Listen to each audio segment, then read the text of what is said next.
Hello guys, இன்னைக்கு நம்ம பார்க்க போகிறது லிமிட் பிரேக்கர் எபிசோட் 5 தான். ஸோ வீடியோக்குள்ளே போகிறதுக்கு முன்னாடி மறக்காமல் ஒரே ஒரு லைக்கை போட்டுருங்க. ஏன்னா அப்போ தான் நிறைய பேருக்கு ரெக்கமெண்ட் ஆகும். அதே மாதிரி இது வரைக்கும் நம்ம சேனலுக்கு சப்ஸ்கிரைப் பண்ணலையா, சப்ஸ்கிரைப் பண்ணிக்கோங்க. சரி வாங்க, நம்ம டைம் மிஸ் பண்ணாமல் எபிசோடுக்குள்ளே போகலாம். இப்போ கூட ஸ்டார்டிங்லேயே அங்கே அவன் மறைஞ்சு போயிருப்பாள். அதை நினச்சி அவள் ரொம்ப கவலைப்படுறா. ஏன்னா அடுத்த டார்கெட்டு அந்த சிட்டி ஆளுங்களும் நம்ம கிம்மும் தான். கிம் அவன் முக்கியமாக விட போதில் இப்போ சிட்டியில் அவன் என்னென்ன பண்ண போறானோ. எனக்கு அவனோட பவரை பார்க்கும் போதே தெரியுது அவன் ஒரு எஸ் ரேங்க் ஆளு தானே. நான் என்னோட டிராகன் ஃபேங்ஸை வச்சு தாக்குனேன். இருந்தாலும் அவனோட வெப்பன் முன்னாடி அது எதுவுமே வேலைக்கு ஆகல. ஏன்னா ஒரு மித்திக்கல் கிரேட் வெப்பன். இதை வச்சு அவன் அசால்ட்டாவே தத்துட்டான். இப்போ கிம்முக்கு இது ஒஸ்டான பாசிபிலிட்டியா அமைய போகுது. ஆனா இவனால ஒரு மிகப்பெரிய பிரச்சனை கிம்முக்கு வரப்போகுது. சீன்ல அவங்க ரெண்டு பேருக்கும் அவங்க சண்டை ஏற்பது. அவன் தாக்க வரானா, அந்த பையன் திரும்பவும் கேட்கறான். அவன் ஜெயிச்சுட்டா நான் இங்கே இருக்கலாம்ல நீங்க சொன்ன மாதிரி. அப்படியே அவன் சொல்லிட்டு மூஞ்சிலே ஒரு பஞ்ச் அடிக்க வரானா. அந்த பஞ்ச பட வேண்டியது அதுக்குள்ள யாரோ ஒருத்தங்க தடுக்கிறாங்க. அது நம்ம ஹீரோ தான். இதை பார்த்து அந்த பையன் ரொம்ப ஷாக் ஆகுறான். நான் எதிர்பார்க்கல நீங்க நடுவுல வருவீங்கன்னு. ஆமா இல்லையா பின்ன, ஏன்னா நான் உன்னோட பேரை பத்தி கேக்குறதுக்கு நடுவுல வரவே இல்லை. என்னோட பேரு கிம், நீ யாரு? இப்பதான் அவனோட பேரையே சொல்றாங்க. அவனோட பேரு கேங்கா. நம்ம ஹீரோ எதுக்கு நடுவுல வந்திருப்பானா? ஏன்னா இவன் ரொம்ப வித்தியாசமா இருக்கான். ஏன்னா இவன் அங்க எதுவுமே பண்ணவும் முடியல. ஏன்னா அனலைஸ் பண்ணலான்னு பார்த்தாலும் அது ஃபெயில்டுன்னு வருது. அதனால அங்க கிம் கேக்குறான், அடே நீ என் கூட சண்டை போடுறதுக்கு ஆசைப்படுறியா? இது கேட்டு மத்தவங்க எல்லாருமே ரொம்ப ஆச்சரியமா வராங்க. ஏன்னா அது ரொம்ப வியர்டு. நம்ம கேப்டன் அந்த பையன் கூட சண்டை போட போறானா. பின்னாடியே அந்த ஆளும் சொல்றான், நான் எதிர்பார்க்கல. நான் ஸ்டார்டிங்ல அவனை தாக்க போனேன். அதுலயும் எனக்கு தெரிஞ்சு போயிடுச்சு அவன் ரொம்ப ஸ்ட்ராங்குன்னு. கிம்ம பத்தி சொன்னா அவரு ஒரு அனதர் லெவல்லயே இருக்காரு. அவனை இவனால தோக்கடிக்க முடியுமா? அங்க சண்டையும் ஆரம்பிக்குது. அவன் அப்படியே தாக்க வரானா. நம்ம கிம் அவனோட கையை பாக்கெட்குள்ள வச்சுட்டு அசால்ட்டா அங்க தப்பிக்கிறான். திரும்பவும் தாக்க வந்தா வெறுமா கிக்கு தான் பண்றான். அதுக்கு அங்க பறந்து போய் விடுறான். எதிர்பார்த்தமா தான் கேப்டன் கிம் அவர் உண்மையிலேயே மாசுதான். பரவாயில்லையே, நான் எதிர்பார்க்கல. நான் இந்த மாதிரி அட்டாக் பண்ணியும் உன்னால நிக்க முடியுதா? நான் ரொம்ப சீரியஸா தாக்குனேன். திரும்ப அவன் தாக்க வரானா. நம்ம கிம் கையை வச்சு தாக்குறான். அதனால அந்த பையன் ஜஸ்ட் மிஸ்ல அங்க தப்பிக்கிறான். அங்க திரும்ப அவன் தாக்கும் போது அவனோட கையில ஏதோ ஒரு விஷயம் க்ளோ ஆகுது. அதை வச்சு அவன் ஃபயர் பண்ண ஆரம்பிக்கிறானா. அதை பார்த்து நம்ம ஹீரோ ரொம்ப ஷாக் ஆகுறான். ஏன்னா அது ரொம்ப வித்தியாசமா இருக்கு. அது என்ன ஒரு மேஜிக்கா? இல்ல அது இல்ல, அது ரொம்ப டிஃப்ரெண்டா இருக்கு. அங்க கிம் முன்னாடி அவன் இன்னமும் அந்த பவரை வச்சு பயங்கரமா தாக்க ஆரம்பிக்கிறானா. அந்த இடத்துல ஒரு எக்ஸ்ப்ளோஷனே ஏற்படுது. விட்டு கொடுக்காம திரும்ப தாக்குறான். அந்த இடமே நாசமாவுது. பாக்குற மத்தவங்க யாராலையுமே எதுவும் நம்ப முடியல. நான் இவனை சாதாரணமான ஆளுன்னு நினைச்சேன். ஆனா இவன் ஒன்னும் ஆர்டினரியான ஆள் இல்ல. ஏன்னா இவன் ரொம்ப ஸ்ட்ராங்கா இருக்கான். அந்த பையன் தாக்குன தாக்குதல்ல அந்த இடமே ஒரு மாதிரி நாசமாயிது. இடத்துல புகை மூட்டமா இருக்குமா. அந்த பையன் யோசிக்கிறான், அவ்வளவுதான் தோத்து போயிட்டானு. ஆனா கிம் இன்னமும் உள்ள தோத்து போகல. அவனோட ட்ரெஸ் ஒண்டிதான் அங்க கிழிஞ்சு போயிருக்கு. பண்ண வேலையால என்னோட ட்ரெஸ் நாசமாயிடுச்சு. ஆனா நான் இன்னமும் தோத்து போகல. அவ்வளவுதானா என்ன? உன்னால வேற எதுவும் பண்ண முடியாதா? ஆமா, என்னால எவ்வளவுதான் பண்ண முடியும். நான் தோழியை ஒத்துக்கிறேன். ஏன்னா கிம் நீங்க ரொம்ப ஸ்ட்ராங்கா இருக்கீங்க.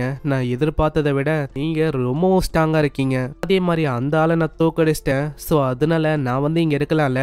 என்ன சொல்றேன், நீ வேணா தோல்வியை ஒத்துக்கலாம். ஆனா நான் என்ன ஒத்துக்கினா இந்த மாதிரி நான் தோத்து போயிட்டேனே. இல்லல, அங்க ஒரு குத்து குத்துறான். இதுக்கே அவன் பறந்து போய் விழுறான். ஏய் நீ என்ன பண்ணு, எல்லாத்தையுமே பேக் பண்ணு, நீ என் கூட இருக்க போற. இது கேட்டு எல்லாருமே ஷாக் ஆகுறாங்க. அவனோட நிலைமை அங்க மோசமாயிது. இதுக்கப்புறம் வேற ஒரு சீனை காட்டுறாங்க. அங்க ஃபயர் டிராகனோட நெஸ்ட் இருக்கு. 8th ஸ்டார்ல இருக்க ஒரு டஞ்சன் தான். அந்த இடத்துக்கு நம்ம பார்க் வந்திருக்கான். அவன் முன்னாடியே ஒரு குட்டி டிராகன் இருக்கு. இவங்களோட பிளானும் இதுதான். அங்க பார்க் ஒண்டி இல்ல, பார்க்கு கூடவே அங்க ஏகப்பட்ட ஆளுங்களும் வந்திருக்காங்க. அங்க பார்க்க முன்னாடி அந்த வயசானவரும் இருக்காரு. நம்மளோட பிளான் என்னன்னா குட்டி டிராகனை நம்ம கொல்லணும். அதுக்கப்புறம் வேற என்ன ஆகும், அந்த பெரிய டிராகனா இருக்கிற அந்த ஃபயர் டிராகன் அது அவேக்கன் ஆகும். அதுக்கப்புறம் இந்த ஒட்டுமொத்த உலகத்தையும் அது ஒரு மாதிரி புரட்டி போட ஆரம்பிக்கும். அதுக்கப்புறம் என்ன, இவங்களோட நிலைமை ரொம்ப மோசமாகும். அதனால கிம் வெளியில வந்துதான் ஆகணும். அதுக்கப்புறம் அதையே ஒரு வழியா வச்சு நம்ம கிம்ம கொன்னலாம். இது ஒரு பர்ஃபெக்டான பிளானா இல்லையா? ஆமா ஆமா, நானும் அதுக்கு தான் தயாரா இருக்கேன்.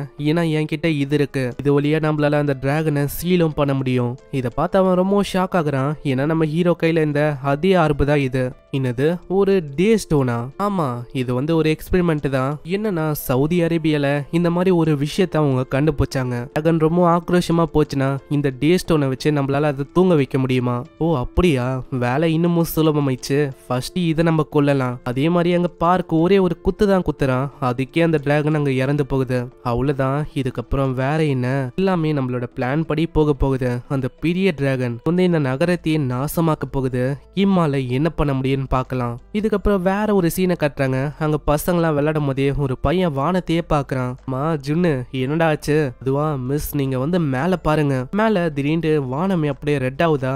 அதை பார்த்துதான் பையன் இப்படி பயந்துருக்கான். அந்த இடத்துல ஏகப்பட்ட மிலிட்டரி போர்ஸும் மேல ஹெலிகாப்டரும் அப்படி பறக்குது.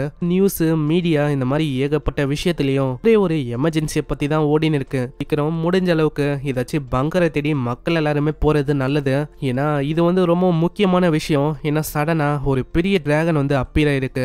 அதனால ஏகப்பட்ட பிரச்சனைகள் இதுக்கு மேல நடக்க போது. சீக்கிரம் எல்லாருமே தப்பிச்சு போங்க. இதே மாதிரி விஷயம் கரெக்டா 10 வருஷத்துக்கு முன்னாடி ஏற்பட்டிருக்கும். இந்த விஷயம் இப்போ சடனா திரும்பவும் ஏற்படுற மாதிரி இருக்கு. வந்து ஒரு மிகப்பெரிய டிசாஸ்டரா நம்மளுக்கு அமைய போது. சீக்கிரமா நம்ம ஏதாச்சும் ஒண்ணு பண்ணணும். ரஷ்யா கிட்ட நம்ம ஹெல்ப் கேட்கலாமா? ஏன்னா அவங்க கிட்ட இருக்கிற பிளேயர்ஸை வச்சு நம்மளால இந்த டஞ்சனை சீல் பண்ண முடியும் அப்படின்னு அவங்க பேசுறாங்க. ஏன்னா இது வழியா எப்படியாச்சும் அவங்களோட சிட்டியை காப்பாற்ற முடியும். இந்த சைடு அங்க ஜூவும் பறந்து போகும்போதே சொல்றான், நான் எதிர்பார்க்கல அவங்க கீழ்த்தனமா எவ்வளவு விஷயத்த பண்ணுவாங்கன்னு. இதுக்கு காரணம் அந்த ஷீல்டு ஆளுங்க தான். எனக்கு தெரியாது. சீக்கிரமா அவங்கள தேடி கண்டுபிடிக்கிற வேலையை பாருங்க. நான் இது ரொம்ப முக்கியம். அவங்க கிட்ட நம்ம பேசி ஆகணும். அதே மாதிரி நம்மளோட பிரசிடென்ட் அவர் வந்து எங்க தான் இருக்காரு? இதுதான் ஃபர்ஸ்ட் எவாக்குவேட்டே ஆனாரு. இப்போ அதனால அவர் வந்து பங்கருக்குள்ள இருப்பாருன்னு நினைக்கிறேன். இதனால நம்ம ஜூ வந்து இன்னமும் கடுப்பாகிறாங்க. அங்க வேற வழியே இல்லை. இவங்க தான் ஏதாச்சும் ஒண்ணு பண்ணணும். சீக்கிரம் இந்த மாதிரி ஏகப்பட்ட பிளேயர்ஸை இங்க வந்து வரவைங்க. ஏன்னா அப்பதான் நம்மளால இந்த மிகப்பெரிய பேரழிவை தடுக்க முடியும். சீன்ல நம்ம ஹீரோ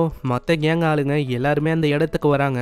அந்த இடத்துல அந்த 8th ஸ்டார் டஞ்சனை பார்த்தோன்னே அந்த மாஸ்க்குக்காரனுக்கெல்லாம் கையெல்லாம் நடுங்க ஆரம்பிக்குது. ஏன்னா அவனுக்கு உள்ள போனா என்ன ஆகும்னு அவனுக்கு கண்ணு முன்னாடியே ஃபீல் ஆகுது. அவனோட பாடி அப்படியே வெடிஸ்டா எப்படி இருக்கும் அந்த மாதிரி அவனுக்கு ஃபீல் ஆகுது. அங்க இருக்கிற இன்னொத்தனும் அதை பார்த்து பயப்படுறான். ஏன்னா இதுக்குள்ள அந்த மிகப்பெரிய ஃபயர் டிராகன் அது வந்து இருக்கு. ஆனா இதுக்கெல்லாம் பயப்படாம அந்த புதுசா வந்து அந்த பையன் அவன் ரொம்ப ஆச்சரியமாகறான். நம்ம வந்து இதுக்குள்ள போக போறோமா? இது வேற லெவல்ல இருக்க போகுது. மத்தவங்க எல்லாருமே கேக்குறாங்க, ஆமா இந்த பையனை வச்சு நம்ம என்ன பண்ண போறோம்? ஏன்னா இவன் அபிஷியலா நம்மளோட லிஸ்ட்ல ஆடும் ஆகல. இங்க அவளைக்கும் அவனை கண்டுக்காதீங்க. அவனை நம்ம கூடயே வரவைங்க. நம்ம ஹீரோ என்ன யோசிக்கிறானா, நம்ம ஹீரோ அளவுக்கு இல்லைனாலும் கொஞ்சம் அவன் பவர்ஃபுல்லா இருக்கான். கண்டிப்பா இவனால உள்ள ஏதாச்சும் ஒன்று பண்ண முடியும். இதுக்கப்புறம் அவங்க எல்லாருமே உள்ள போறதுக்கு ட்ரை பண்றாங்க. ஆனா கடைசியில நம்ம ஹீரோ ஒண்டி தான் உள்ள போறான். எல்லாருமே அப்படியே தூக்கி எறியப்படுறாங்க. யாருக்குமே எதுவும் புரியல எதுக்கு அவங்க வெளியில தூக்கி எறியப்பட்டாங்கன்னு. அங்க கிம்மோ பின்னாடி பாக்குறான். பின்னாடி அங்க யாருமே இல்ல.